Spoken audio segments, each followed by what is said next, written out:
Apalagi ini juga nanti sudah keluar undang-undang HKPD, hubungan keuangan pemerintah pusat dan daerah. Nah ini juga nanti berubah, perda-perda yang terkait dengan pendapatan ini nanti akan berubah. Apakah ini nanti lebih bagus, apakah ini menjadi lebih rendah, ini kita juga belum tahu. Kita baru otak-atik rumusnya ini, karena memang ada juga beberapa pendapatan yang hilang, ada juga pendapatan yang bertambah, itu yang kita masih otak-atik. Kok bisa ada yang hilang, ada yang bertambah? Ya itu karena ada undang-undang ini, ada undang-undang gitu. HKPD tadi. Ya. Contoh misalkan TERA. Nah, TERA itu adalah retribusi yang mengelola nih teman-teman di Dinas Perdagangan, contoh ya. Itu di sana ada yang namanya pelayanan TERA. TERA itu adalah ini apa yang namanya alat-alat pengukur di pom bensin, timbangan-timbangan di pasar, pokoknya yang ada alat ukur itu ya, itu harus di TERA, itu kan bayar. Nah sekarang nggak boleh, karena memang gitu. Menurut undang-undang itu adalah memang kewajiban pemerintah. Jadi ini kewajiban pemerintah untuk melindungi konsumen, sehingga tidak boleh para pedagang dibebani retribusi TERA ini, karena ini sebenarnya kewajiban pemerintah. Ini kan menjadikan kita pendapatan yang kurang. Kemudian dulu ada atau sekarang masih ada ini provider di Kominfo itu. Jadi ada yang namanya bersama tower bersama, istilah apa itu ya? Apa? Tower, dia kan tower, kemudian ada provider nyewa, itu bayar. Sistemnya sewa begitu ya? Tapi ternyata itu kan juga nggak boleh. Karena itu kan kita tidak memberikan, itu kan retribusi ya. Kita yang namanya retribusi kita harus memberikan kontraprestasi. Jadi kita harus memberikan jasa, baru kita bisa narik retribusi. Berarti ya, itu bedanya pajak sama retribusi. Oh gitu. Ya. Kalau pajak itu kita tidak harus memberikan pelayanan atau jasa, kita bisa narik, itu adalah kewajiban dari masyarakat. Kalau retribusi, kita harus memberikan jasa dulu, baru contoh parkir, kita kan memberikan lahan parkir, lahannya jalan dulu. itu kan punyanya Pemkab mereka, parkir baru kita boleh. Betul. Pasar kita membangun pasarnya, baru kita bisa tarik. Rumah sakit nanti juga ke depan ini juga retribusi, memberikan pelayanan, baru kita ada retribusi yang masuk. Gimana untuk upaya BPKAD menghadapi semacam ini? Mencegah anggaran ini, Pak? Ya, jadi ada dua yang harus kita lakukan ya. Yang pertama tentu jadi gini, pendapatan tadi kan ada dua sumber ya. Yang pertama sumber kita sendiri yang namanya PAD tadi. Yang kedua adalah pendapatan transfer dari pemerintah yang lebih atas. Sehingga supaya kita bisa tertutup terutama pembiayaan di APBD itu harus kita dua hal yang kita lakukan. Yang pertama tentunya meningkatkan PAD. PAD ini harus konsisten setiap saat, setiap tahun itu harus meningkat, nggak bisa enggak. Sebab kalau nanti PAD turun, ya kita sangat bergantung pada pemerintah pusat, artinya kita juga nggak bebas menentukan pembangunan kita nggak bebas. Karena namanya dana transfer pasti yang memberikan ini akan mengatur. Terus cara untuk peningkatan PAD-nya seperti apa, Pak? Peningkatan PAD ini tentunya ada beberapa strategi ya. Strategi. Kalau di teori sih strateginya itu satu, ekstensifikasi sama intensifikasi.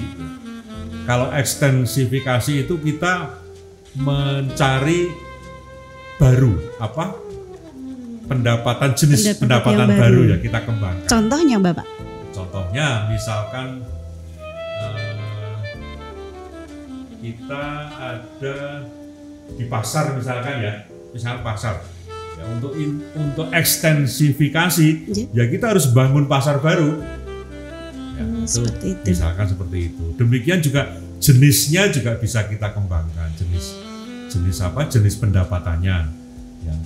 Tapi ini agak sulit kalau mengembangkan jenis karena jenis pendapatan ini juga sekarang ini sudah dibatasi juga oleh undang-undang HKPD ini. Jadi kita juga nggak bisa ekstensifikasinya, ini juga agak sulit. Nah, yang paling bisa dilakukan sangat mungkin adalah ekstensifikasi. Ini adalah memaksimalkan pendapatan atau jenis pendapatan yang sudah ada. Misalkan pajak. Kita ada intensifikasi pajak untuk pajak restoran contohnya, yang mungkin Mbak Lilis yang sudah beberapa kali mutar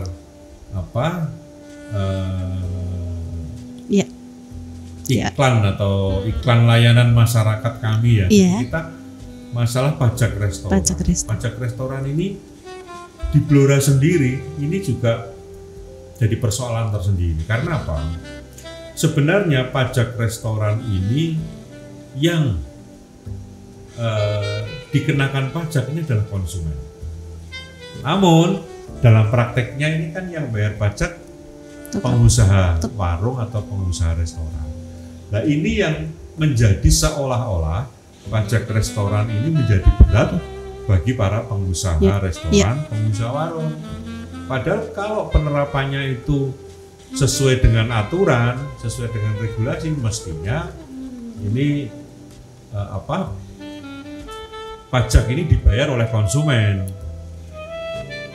Pengusaha restoran, warung ini hanya mengumpulkan kemudian disetorkan, tapi kan ini nggak bisa. Nah, ini yang sedang kita garap untuk intensifikasinya. Ini kita garap supaya bisa pendapatannya maksimal, karena ini kita nggak pernah ketemu angka kejujuran dari para pengusaha restoran.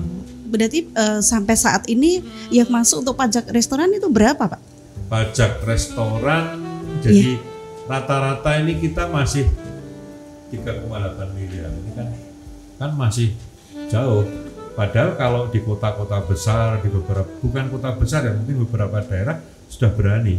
Jadi 10% dari dari apa yang pelayanan di situ, dimakan di situ, itu langsung dibebankan pada konsumen. Ini kita lagi survei kepada konsumen. Kalau biasanya teman-teman ini surveinya kepada pengusaha restoran, surveinya itu survei potensi omset biasanya. Sehingga kalau ketemu omsetnya sekian, berarti kita nanti pajaknya sekian. Tapi kita coba balik, saya ingin survei kepada konsumen. Artinya konsumen surveinya adalah apakah Anda keberatan nggak dikenakan pajak? Untuk yang dikenakan pajak sendiri itu restoran yang seperti apa, Pak? Yang sebenarnya kalau dari sisi regulasinya adalah restoran atau warung yang omsetnya itu adalah minimal 5 juta per bulan. Per bulannya itu ya, Pak? Ya? Itu mestinya kena gitu. Kalau omsetnya sudah di atas 5 juta per bulan, omset kotor loh ini ya, itu bisa kena pajak. Terkadang kan untuk pihak restoran juga bisa menutupi hasilnya sendiri ya, Pak. Terus bagaimana kita harus tahu ya, khususnya BPKAD tahu pajaknya kan besar juga, penghasilannya juga dari teman-teman di bidang pendapatan itu. Walaupun ini belum semuanya, tapi kita akan coba, kita ada 30 restoran yang sudah kita pilih, kita sudah datangi dan ada kesanggupan secara sukarela untuk dipasang yang namanya tapping box. Tapping box satu alat yang untuk merekam transaksi yang ada di situ, sehingga mereka juga transaksinya juga harus elektronik, jadi tidak manual, sehingga kita bisa rekam. Ini biar kelihatan semuanya ya, Pak. Dalam bulan ini ya Bu Ika mungkin ya. Insya Allah bulan ini kita sudah mau pasang itu. Kalau yang hotel sudah kita pasang. Gitu. Ada 20 hotel sudah kita pasang itu, sehingga transaksinya bisa kita pantau terus setiap saat, bukan hanya setiap hari, tapi real time kita bisa pantau. Nah, ini restoran belum, tapi akan kita coba 30 dulu restoran-restoran yang besar. Tapi bukan berarti restoran kecil itu tidak kita pantau. Sementara kita pantaunya memang ya ditongkrongi sama teman-teman, ditongkrongi kira-kira ini omsetnya berapa. Biasanya seperti itu, ditongkrongi 1 minggu. Ada yang bertugas sendiri ya Pak ya. Kita kalau belum punya, idealnya sih idealnya gini, idealnya sebenarnya sih nggak harus ditongkrongi, nggak harus ada alat, mestinya ya kejujuran ya. Karena prinsip dalam pajak itu adalah self assessment. Menghitung sendiri, sebenarnya prinsip pajak di Indonesia kan itu. Jadi pajak itu tidak harus dipaksa, tapi menghitung sendiri. Tapi kalau ada yang berbohong gimana sanksinya Pak? Itu ada sanksinya. Itu ya, nanti kita kerjasama lah sama aparat kita punya Satpol PP. Tapi saya sih tidak ingin melangkah ke situ. Tapi kalau kita nanti ke depan itu memang berat ya, kita harus cari uang untuk membiayai, mendanai jalannya pemerintahan ini, yang memang ya harus ada 1-2 yang harus ada semacam penyadaran diri sendiri ya Pak ya. Oke. Terus itu kan pajak restoran, terus ada pajak hotel ya Pak ya. Nah di Blora juga ada kos-kosan yang banyak sekali, itu gimana pajaknya Pak? Ya. Sama juga kos-kosan ini. Kos-kosan ini sebenarnya masuknya juga pajak hotel ya, cuma memang di regulasinya ini kos-kosan ini yang wajib bayar pajak, ini yang mempunyai lebih dari 10 kamar. Oh gitu. Kalau di bawah 10 kamar kita tidak tarik pajaknya, tapi kalau di atas 10 kamar kita akan tarik pajak itu. Teman-teman ini juga sudah muter ini nanti di mana-mana ada kos-kosan, terutama di daerah, banyak sekarang ya di daerah Cepu itu kos-kosan juga sudah mulai mewah. Blora itu kalau lihat ya daerah Sawahan, daerah Jenar ya, Jenar. Ya itu juga banyak sekali. Ya, itu kalau kamarnya di atas 10 pasti bayar pajak juga. Sama dengan hotel, 10% dari dari kotor, pendapatan kotor.